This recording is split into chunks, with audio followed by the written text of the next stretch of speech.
All right. Thank you very much. And I'm going to, just on our current agenda, we're kind of a kilter just a little bit, but because Jim spoke up just a moment ago and I know he's there, I'm going to make a real quick comment here about the Stickney Point signal legal action, because we had a lot of interest in that. And then if there are questions, we know he's here.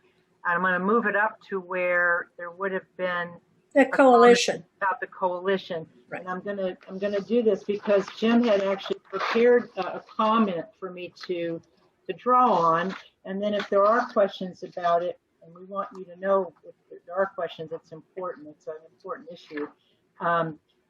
You know, you remember, I think everybody remembers when the promenade was conditioned legally on whether or not the DOT had a red light. It was one of the conditions of approval of that entire development.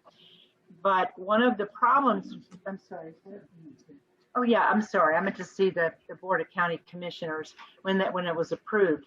And it was approved based on that light. And since that time, there's been a lot of concern about the fact that nobody really included the Siesta Key as in its entirety about how that would impact the barrier island. And so there has been additional effort from Jim Wallace and Ralph Brooks, his attorney, to pursue this issue because we felt that they ignored a very significant group of people, and that is those of us that live on Siesta Key and how people get here and the dangerousness of it. So recently we had other concerns. We've seen people have emergency vehicles that were stuck on the Stickney Point, both 4 lanes of it, coming and going, and not really ever realizing the impact of extra traffic there that then pushes diversion traffic onto the north end of our key, which is another area that's had its share of deathly accidents over the last 6 or 7 years. So recently, Dr. Wallace, Jim, did pursue this and gave briefs to the administrative law judge, and the DOT did already agree he had standing. And what's good about that is if he has standing, we all do. We all matter on the key, and I'm glad that they recognized it. But they also then moved the case back to the DOT. The administrative law group said, DOT, you're the experts, you decide. So those discussions are now underway, and there is still a need for any support financially that anybody can offer. I know Bob and I have donated recently, and other people as well. Despite all the other big things that we're working on the key right now, it's very critical because we could do something to halt that project in its current form with that light. It will spare us, and it might give at least a better entry into the key. It doesn't take care of all the problems, but it would be a huge relief not to have that. So please do feel free to donate. On our webpage, you will see how to do that under the Siesta Promenade webpage and website. And Jim's now referring to it as the Stickney Point light. Catherine, yes. Catherine, also on the donate button, if they hit the donate button on this website, the information will be there. Oh, okay, great. You'll just get the site to go mail it to them. That's wonderful. Thanks, Joyce. So does anyone have any questions about this right now, about where it stands right now? Anybody? Catherine, one question. Yes. There was something about perhaps making some testimony and getting it notarized about the traffic. Right, the affidavits, right. Yes, Jim had included for us to put on the webpage affidavits that if people have had specific experiences and you know when they were and could describe what they were and could get your signature just to verify that is you making the statement, it adds to really the wealth of people that have had lots of difficulty getting onto the key from on beyond 41 even in the last 6 weeks. It's been very difficult. If you'd like to file an affidavit, you can also fill one of those out because it might well be used in some way to support what his statements have been to the DOT. And that would be a great thing to do. You can find a copy on our webpage. Hey, Catherine, you are so sweet when it comes to asking for funds. If anybody wants to match 100, I'll do it right now. That's Mike Holderness speaking. So just consider that it's one for two, right? Something like that. Yep. Okay. We got to do what we can. Would it be cheating if I matched you? Nope. Look, I can't. This is Jim Wallace here. I can't talk very much about the current situation, but we actually had a breakthrough because the whole notion of whether or not I had, as the sole plaintiff, standing is a big issue. Standing is always a big issue. I've unfortunately been involved in a lot of legal actions over the last 15 years. I can tell you in just so many different times, you frequently don't get to the merits of your case. The good news here is that this matter has been removed from DOA, the court, and positioned back to FDOT, and FDOT was on the record when that happened that I had standing.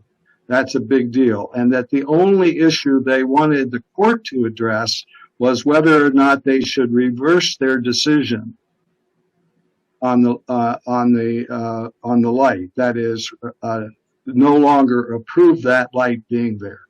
And so we'll see. I can't talk anything more about it because, frankly, my attorney and I are in conversation with the very top leadership of FDOT on this matter. But it's what I will say is that if you think about it, we're on the record where they never did an impact on Siesta Key, really nothing. Nothing on Siesta Key. No any kind of, so that put them in serious due process from a constitutional standpoint, a U.S. constitutional standpoint. So we'll see how all this plays out. Say your prayers, and assuming that we win at that end, we'll be looking at the other end of Stickney Point because if we can't, that's it. Jim. I'm done. Aaron, did you want to say something? You have your hand up. Okay, Mike, I'll donate on behalf of Siesta Royale Apartments. I'll donate 100 if you match it. You got it. Well, I'll do it anyway, but. Now I'm at 200. You got it. Okay. Thank you, guys. That's wonderful. Oh, okay. Super. And Jim, this is for Jim Wallace? Yeah, this is for. Are you still on? So yes. I'm a former GM environmental and energy employee too, so I'd love to meet you sometime. Oh, that would be great. When were you there? When did you leave? 2009. Okay. Wow. All right. And I was there in 1988. Okay. Thanks. Love to meet you. Love to meet you sometime. Yeah, that would be great. I love it. Very credentialed and talented people, and so good to know. Okay, I think next we better topic, move on quick. We got the SK Coalition update. Bob, you're on. Sure. Margaret? Yes. Well, besides the promenade, there are now 4 hotels that have been proposed. And the Siesta Key Coalition has gone through all the normal steps. We're incorporated, we have a bank account, and you can donate to us by check or wire transfer or credit card. And there's a website now for it. We also hired Patricia Petroff, who was our initial lawyer for the big pass when we started doing this. She'll be a good lawyer. And we also hired a PhD planner from MIT who lives in Fort Myers and has been very successful down there, mainly working for developers, but he doesn't mind going out of his area to fight against the developers here. And I think he'll be a very good hand on this. And as far as fundraising, they also have started a fundraising drive. As with most fundraisings, they go through a quiet phase where you get some of the bigger donors, And they've already raised about a third of the expected budget in this quiet phase. And you should see an ad in the Observer next week announcing more fundraising, and we're going to get Siesta Key to put out some information in an e-blast, letting people know that sure would be helpful. We get $50, $100, $1,000 donations to this. I think it'll be a good effort. As you know, the 4 hotels are, 3 of them are Ask Gary's Hotel, the one in the Village, and the Wells Fargo site, which was just announced last week. And then a remodeling of the other new existing hotel in the Village. We'll see where this goes, but I think it'll be a bit of a fight here, but we're well equipped with people who are enthusiastic and with people who are experts in this. And there should be good factual opposition to this. They've got problems with their plans, not the least of which is they have to modify the comprehensive plan, which takes 4 out of 5 people on the commission. They have to modify the Unified Development Code, and they have to change it, and then also get special exceptions for density and for height. And so they've got a lot of issues. Where 2 of them are right now is they've had their public workshops, and they are now in a 45-day period that ends yesterday. And now they're supposed to be going in front of the commission. So I don't know where they stand. The last I saw, they hadn't even documented the workshops yet, and they hadn't answered all the questions. Yeah, So, but they closed the water, and I haven't seen any feedback from my note about how they closed it. So that's another issue I think is still open, to tell you the truth. Yeah. So that's sort of where we stand on that.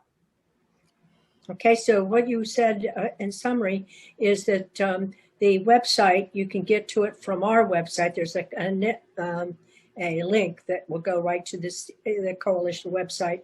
And that basically right now, again, they're in mode of collecting funds to continue. Is there anything else that the association should be doing and people can do at all at this time? Or are we just waiting for the unified code reviews? We're right now in preparing expert reports and letters to the state. You know, they've asked this to be modified, the comprehensive plan out of cycle. I don't think they're qualified for that. And also they are supposed to be, just drawing a blank now. Oh, we're developing expert reports. So at least our planner is reviewing all the codes and developing what they're doing that's inconsistent with the codes. And I think there's a lot of good arguments on that, from stormwater going into the Grand Canal, or stormwater going into the stormwater pond at the beach, and setbacks and height, you name it. They are big problems. In addition to donating, if anyone belongs to a condominium association, a homeowners association that has not joined the coalition community support, if you would bring that up with your board and get your organization to join the SK Coalition Community Support, all you need to do is send an email and let them know that you'd like to be added to the support. Even if you're not part of a homeowners or condominium association, you can get just a group of people who live on a street who want to say such and such a avenue owners group, and you can also sign up for supporting the coalition. The more people we have supporting this, the more voice we have. Yes, I think one of the things that I think most people who've lived here a long time know is that we did a lot of work to have protections that were part of our overlay district. And this was done over a 2.5 to 3 year period. It was not a short work, and it was with very serious considerations about the future. So maybe we need to do that again. And I do believe we are looking at doing some surveys of people that live here and getting some more information from everybody. We think that's one of the missing pieces that the commission should consider, that when you begin to take apart something that an entire community has worked hard to develop, they ought to be looking back again at that community. So thank you all for listening to that. Thanks, Bob. Okay. Okay. Bob, did you want, before I jumped in, Bob, you want to finish your comment on the Big Pass dredging real quick? I'll just say that they're done dredging Big Pass.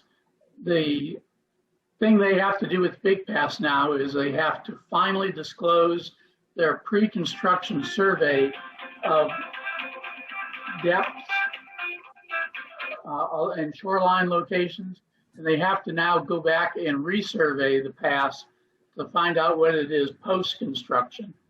And they're supposed to be doing that within 90 days of when dredging ended, which was about a month ago. They are building the groins. They've got one groin built, the north one, and the south one is about half done. They look bigger than what I was expecting and maybe bigger than the permit, but we'll have to see. And they're supposed to be done by April the 15th. If they're not, that's the beginning of pre-turtle nesting season, and they have to have special observers out there, and they can't work at night. So we'll see what happens on that. And their contract says if they're not out by May the 1st, they're in trouble. Okay. Oh, yes, on the legal side of this, you'll probably remember we appealed this to the Court of Appeals. We got a hearing in November the 19th. We've been waiting on a decision, and amazingly, there were 5 cases that day. 2 of them were decided March the 1st instead of after 2 weeks. It was after basically 4 months. And the first 2 were what's called per curiam. It means that it was so obvious they didn't even want to say, they just said denied. We weren't one of those. On March the 15th, they gave a written judgment and sent it back to the court. And on March the 31st, they did another one, written judgment with reasons, and sent it back to the court. And we're the only outstanding one yet. Our lawyers seems to think we're not at least going to get a pro curiam, one where you can't appeal it or do anything, which is what happened on Promenade. Right, right. Yeah, this looks good. Our attorney actually called us to tell us in his experience, he's very hopeful. Let's put it that way. Of course, everybody would be when you've worked hard for this long, but I think we have a good case. And I think the fact that the judges have taken this length of time now and have not done what they could have done, dismiss it, or even give adjudication, they've been putting a lot of thought into it. And so we're very hopeful. We're glad they're taking the time and that they will have some good words for us that might actually open up some good avenues. So we'll hope. All right. Thanks. Now, Jean.